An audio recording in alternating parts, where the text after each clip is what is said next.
I just feel that if I was Trent, you look at where Liverpool are in the league, you surely stay the course of the season. Unless, yes, I think so. Surely. Look, I think so. And I wonder if Trent Alexander-Arnold maybe at one point was open to leaving in January because he didn't know where they would be under Arne Slot. You know, a lot of people now are pretending that they saw this happening for Liverpool, that they predicted Liverpool would be flying high in multiple competitions. But I think the reality is that most people in our position, most people that follow football, felt like Liverpool was slightly in trouble this year. You know, the first season after Klopp, was there going to be a David Moyes effect in the way that he followed on from Sir Alex Ferguson? Following an iconic manager isn't always easy. And I wonder if Trent Alexander-Arnold potentially had his doubts, and if Liverpool were languishing in 4th, 5th in the league, out of cup competitions, not doing particularly well in the Champions League, maybe he would like the idea of jumping ship January, midway through the season, to go to Real Madrid. But now it just doesn't make any sense at all, to anyone, in fact. The only winner is Real Madrid, and maybe Trent Alexander-Arnold, if he is pining for the opportunity of playing at the Bernabeu. Yeah, it's funny as well that you said there, how much would it affect Liverpool if you take those other two into account here as well. So if you had, you know, Mo Salah and Van Dijk, who are also, you know, incomparable, those speculation. So what? So if you did, like, I don't know, Snog, marry, avoid with those three. Yes. What are you doing? There is no comparison from a Liverpool perspective, in my opinion. If you lose Mohamed Salah, your season is totally destabilised. There is no predicting quite how catastrophic Mohamed Salah's omission could be from the Liverpool side. So you're marrying Salah, yeah?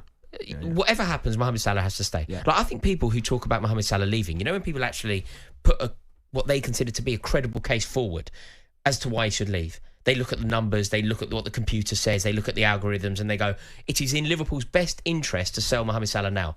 I think those people are deranged. I think they're deranged. I think they don't understand football. I think they don't know what they're talking about. And football is something that you should feel. It's an emotion, and it's something that you process with your eyes, not a computer algorithm. So anyone that thinks Salah should leave is just totally missing the point and doesn't get it. So Salah has to stay. I think all of the words I just said for Salah can be applied to the way I feel about the Van Dijk situation.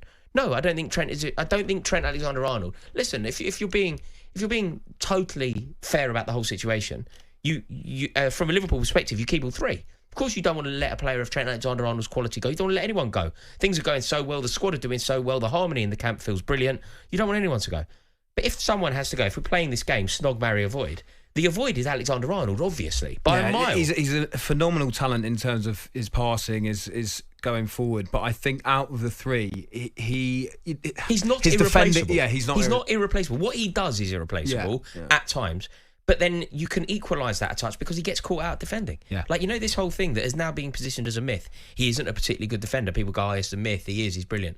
He gets caught in behind all the time. Like, he genuinely gets caught in behind all the time.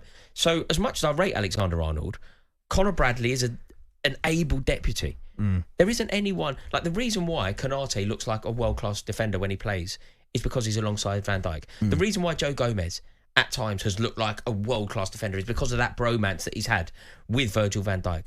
The reason why basically that back line does what it does and is so frugal, so miserly, even when Jarell Quansah comes in, they still don't concede goals.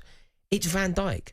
So I think that Van Dijk and Salah are nearly equal. I'd go Salah slightly more valuable because he's a goal scorer. But they're nearly equal because not only do they do the business on the pitch, but they set the tone.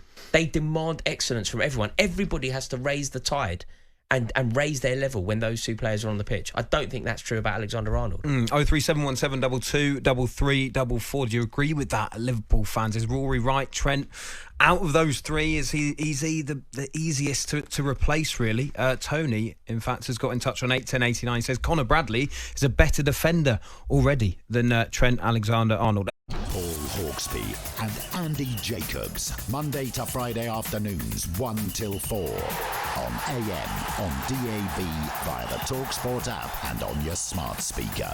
talkSPORT.